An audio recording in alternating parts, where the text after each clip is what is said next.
Okay, so for today's motor ride natin ay punta tayo ng Chupay City kasi pupunta doon yung embassy offices natin, and it's a good news kasi napakalayo ng main niya sa Taipei at pupunta siya ng a bit south dito sa area natin, yan, sa Chupay City. So yung embassy natin sa Taiwan, napaka-importante niyan. At nandun kasi lahat yung mga public government offices natin na maaasikaso natin one by one. Nandun ng OWA, nandun na ng SSS, nandun ng Pag-ibig, nandun ang mga legal matters like documentations, like ng mga approval ng visa, nandun ang mga for authentication or for SPA. And this time ang ginagawa ng ating Meko Taiwan, in a month meron silang schedule na napunta sila ng mga cities, ng mga dormitories ng mga Pinoy OFW para sila naman ang lalapit sa kanilang services na offered, and we will take the opportunity para makagawa ng or magkaroon ng OWA e-card at makapag-check tayo ng MP2 savings account natin. Ayan, kasi ay gusto ko ng another government issued na ID card, kasi meron talaga siyang picture ID with your signature. Ang e-card nga pala ay mayroong expiration day. So valid lamang ang e-card ng OWA ng 2 years. Okay? At nag-expire man siya kasi tagal siya ng iyong membership, yung ID mo. Simple as that. Sana i-extend ganun man ay you will apply for it. First time ko lang kasi magkakaroon nun, and nito lang yun nagkaroon ng further na implementations na yung mga members tulad natin dito sa Taiwan ay mabibigyan ka agad ng ganoong ID. Walk-in ka lang and magkakaroon ka na rin agad. So ngayon nga pala ang oras ay 5:46 PM ng hapon. Okay? So bakit hapon na ngayon? So maganda na ginawa ng OWA or ng Meko natin, na alas 3 ng hapon hanggang alas 10 ng gabi yung kanilang offered na services doon sa Chupay. It was very good, very very nice. Kasi may time ang mga pang umaga at ang mga katulad ko na pang gabi na mag-opportunity na makapunta. Kasi like me, ako ay panggabi po. Panggabi po tayo, 7:30 PM hanggang 7:30 AM ang trabaho. And kung dumating ang Meko sa isang branch ito for the services ng patanghali, kunyari like alas 10 or alas 9, alas 11 ng umaga, yun ay hassle na rin sa mga katulad natin na galing pa ng trabaho at may pasok pa rin ng kinagabihan. So tingnan natin, di ba, bibahe pa rin tayo, not so far, Pero yung time naman ay binigay sa atin ni Meko para makapunta ka sa kanila. Nandun naman yung magandang timing. Nandun yung highway. Wow. And then sakto para sa akin na tinagaan ko yung gising ko alas 5. Ay, nakalas na ako ng mga 5:35 mahigit. At ito, biyahe tayo para matapos man ako ng pagkatapos mga kahit 1 hour tayo abutin doon. Aabot pa rin ako sa pasok ko mamayang gabi. So mamayang gabi overtime tayo. So shout out sa mga may sa overtime at may overtime yung mga Pinoy OFW. Yeah. Nga pala yung e-card, sabi nga rin kanina, walk-in. Walk-in siya at ma-apply mo siya ng, sabi sa Meko, sa mismo sa Taipei na branch ng mga nakakuha natin mga kasamahan sa trabaho. Wala pa siyang 30 minutes tapos na. Basta nabilis lang daw talaga yung proseso para magkaroon ka ng ID ka agad. So mabilis tayo makakapag-apply, mabilis din tayo makakauwi, as I can predict and as I can understand sa mga experiences do mga kapwa natin na OFW na nakakuha na.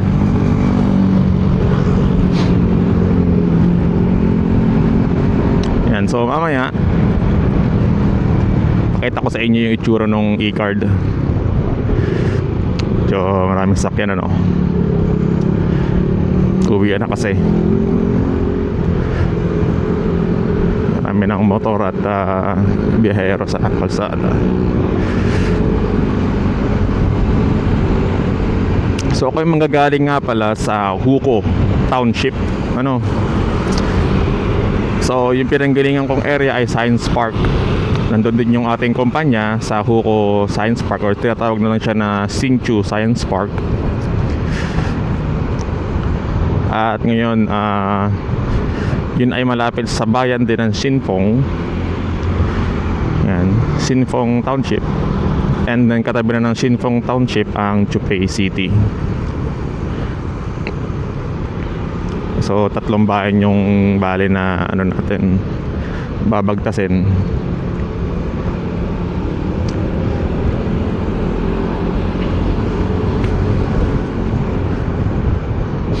Yan, medyo smooth lang naman ang biyahe natin ngayong gabi.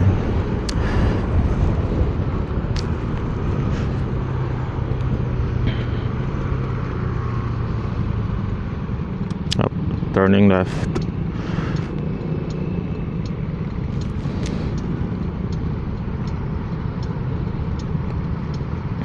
Okay, saktong green light.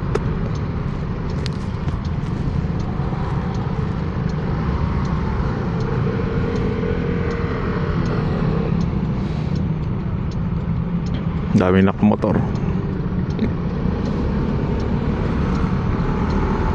Tagalang galawan. Dami.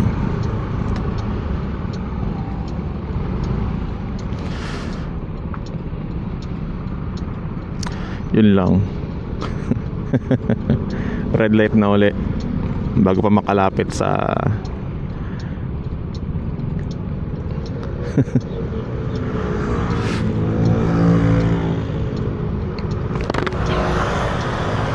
ayun. Meron din tayong mga ibang katrabaho kanina na nagsabi na pupunta rin daw sila. I'll see them there na lang. Tinanong din kung anong oras tayo aalis So hopefully makita ko rin sila doon. Tsaka I think naman sa ganitong oras na punta natin, pipalagin mo ng alas 6 tayo makarating pasado doon, hindi naman na sobrang dami rin yung tao. Ayan, ganoon pa man ay dire-diretso lang. Makaka-acquire din tayo, makaka-avail din tayo ng OWA e-card, tsaka yung MP2, savings, ang masikaso ko. Hindi ko kasi mabuksan sa applications eh. So mamaya i-share natin pa uwi kung ano yung mga proseso na kailangan para sa OWA e-card, ano. Share natin sa inyo para next time may idea na rin tayo kung paano natin ma-avail ang ID. Haba na ng traffic, oh. Lalo sa mga four wheels. Sa mga demotor na tulad natin sa Taiwan. Sa mga may motor dyan, shoutout sa inyo. Sa mga may e-bike dyan, shoutout sa inyo. Ayun na. Alam nyo, hindi ko inakala na magkakaroon ako ng motor sa Taiwan. Nag-umpisa ako sa bike. Bike na may basket pa yun. Bike na may basket. And then e-bike. Ano? Tapos yung e-bike, nung ni-require na siya ng Taiwan na magkaroon ng license plate or registration plate, lumipat na tayo ng motorsiklo. Ano? Kasi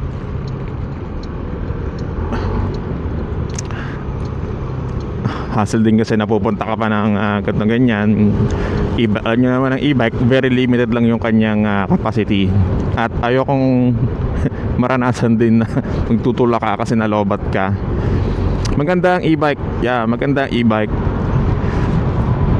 Kaso lang, hindi rin natin matanggal na limit lang siya sa at least 30 kilometers. Lalo yung battery lamang na siya, na acid battery kung tawagin. Yung lithium naman, it's way too dangerous kasi it's expensive din pati. Very dangerous yung lithium na upgrades. Pwedeng upgrade talaga siya, pero acid battery na lang talaga tayo doon. Ngayon naman, nagmotor tayo. Kagaya ng gamit natin ngayon, yung Yamaha na naman tayo ngayon na S-Max. Ayun. Ayan, so rides na lang, gas and go. And yung gasolina sa Taiwan, shout out sa gasolina na napakamahal na to sa Pilipinas. And ngayon 2026 April, ano, so ngayon ay April 17, 2026. Baka isipin nyo, luma na to.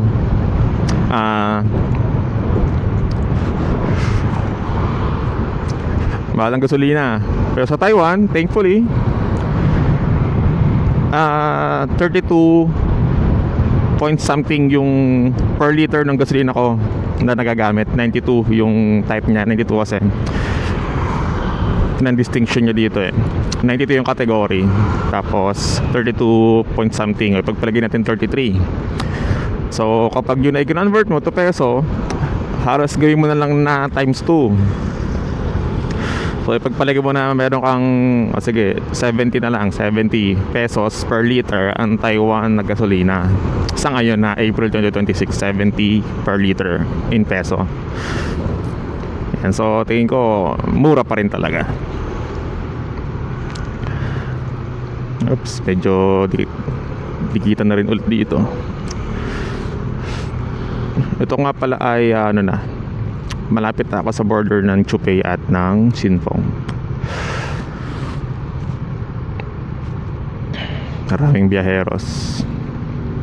Normal na.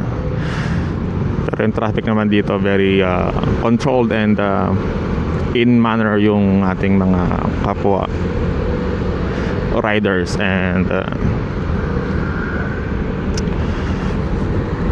biyaheros.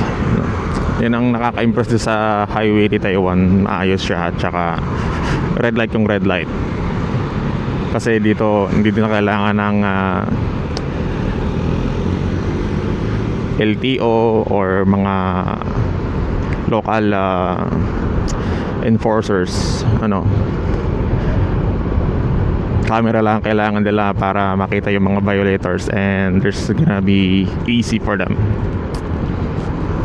kita talaga ang linaw ng camera kahit gabi. Kaya totoo naman talaga na sunod tayo sa batas ng kalsada. Sunod tayo. Kaya nga tayo merong kinakukuhang driver's license. Pumasa ka doon, meron ka nakukuhang mga trainings bago ka magkaroon ng driver's license.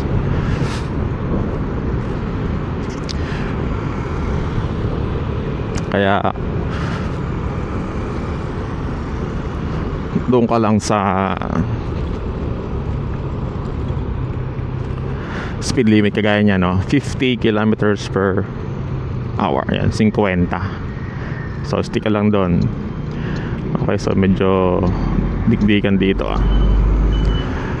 medyo tabi-tabi. Naka red light pa. So madilim doon sa Davao doon madilim. Bagay, all day naman na madilim ngayon. Lately this week.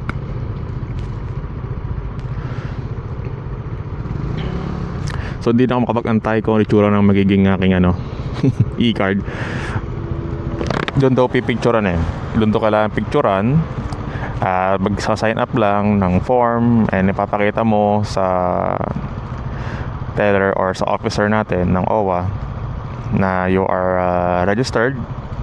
Kailangan talaga ay ikaw ay active member ng OWA para ma-issuehan ka ng iyong e-card. At meron ka ring application na kailangang i-download for new OWA updated na information mo. Kaya nung nakita natin nung nakaraan, mayroon siyang complete detail ng iyong OFW number, company, phone number din ng Taiwan, address ng dormitory mo at ng iyong kumpanya. Andun din yung names ng iyong mga i-fill up sa OWA form na beneficiaries. And it's simple lang siya. Madali mo siya makikita at makikita kung ikaw ay active or inactive ka na member or expired na yung iyong membership.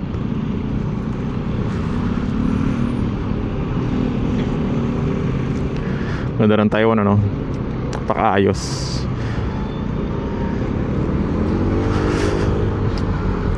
Getting near.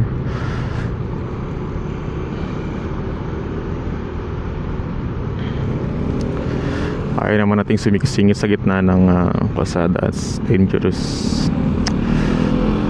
Not for me.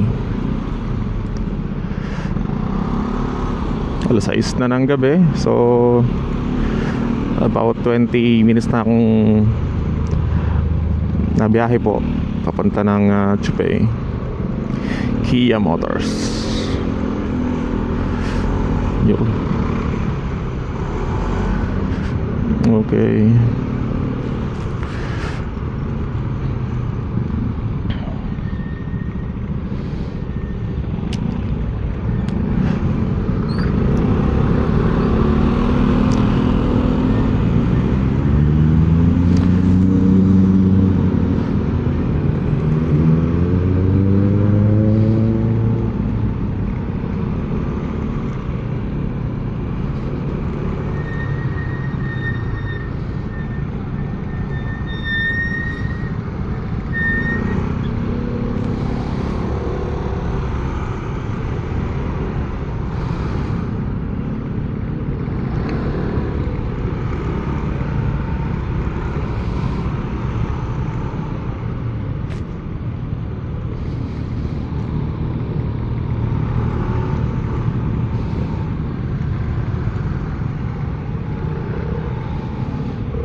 Okay.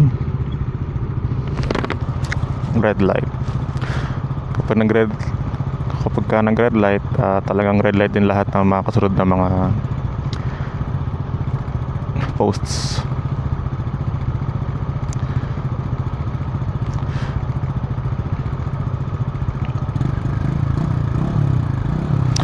Okay.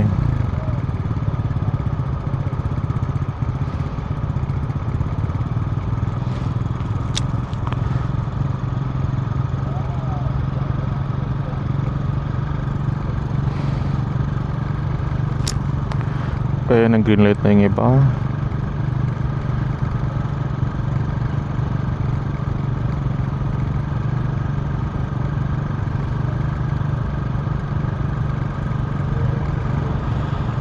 Green light na rin tayo. Sana matagal-tagal ang green light. Di tayo abutin ng red light ulit bago mag red. Mga makalis dito. Roll.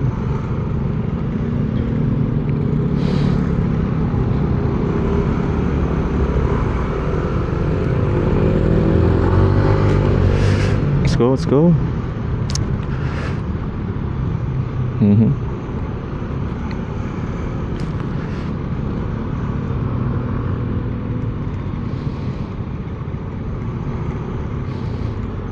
Anong tindahan yan?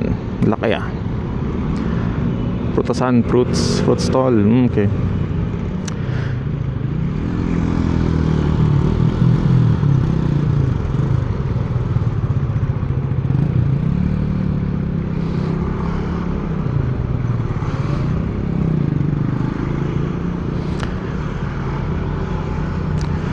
Getting near. Kundi lang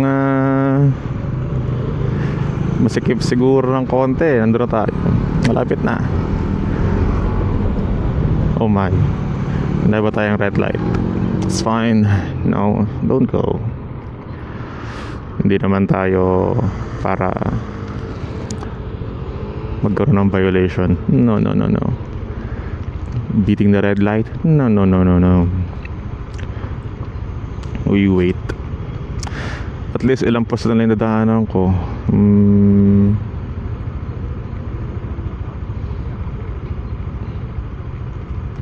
2, 3, 4. Kunti na lang.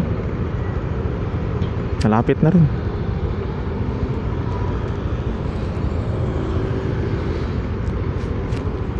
Ayan, sa pag-apply ko ng e-card din, syempre dinala ko yung mga dokumento natin, yung mga passport natin, ARC, syempre automatic, mga Philippine ID, kahit nga inchang yung inchang, yung ating name stamp ng Chinese characters. Kahit di necessary yun, talin na lang natin. Nakakompile naman sa iisang ano yun pag purpose nyo ng gamit,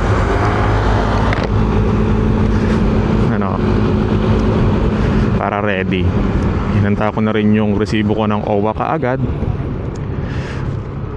pati yung aking sinasabi natin na verified contract na active, dala rin natin yon.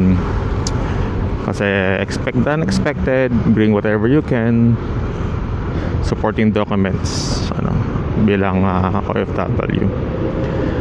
Okay yan.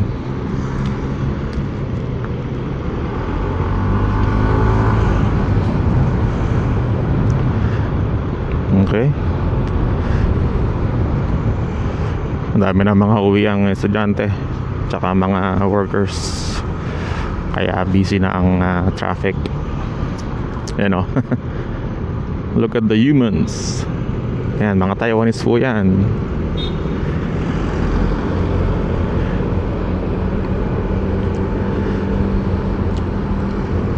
Yan na. So ito na yung McDonald's. So after ng bridge nito, mayroong bridge tayong tatawarin. Yun ay po yung Champion Dorm. Yan yung aking agency na branch sa Chupay area. Ayan, so yan na po yun. Yan, yung may PTI group na yan. Itong building na kulay brown or orange, you can say. So we will make our turn here.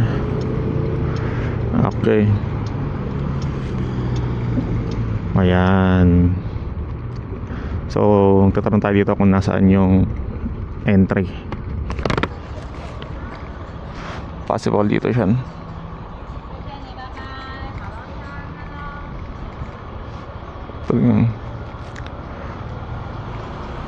No parking nakalagay. Tayo ng parking spot. Hindi ko kasi kapasado itong area na to. So, I'm not sure kung saan pwede pumarada.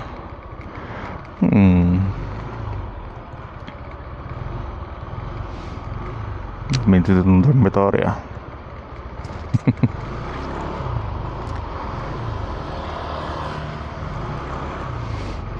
Any space?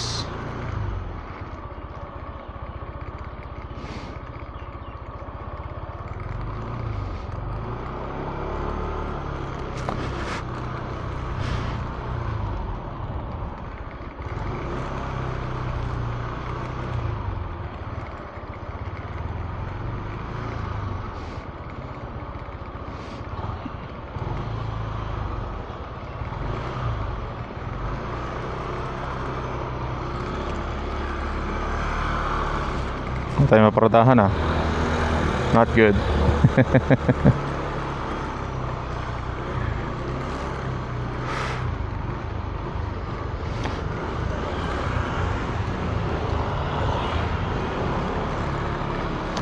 Dito lang tayo pamarada muna. Dito sa Family Mart. Pwede naman dito. Ayan. So, mamaya na tayo ulit. Hanapin natin yung Meko office na dumating dito. Okay, bye bye.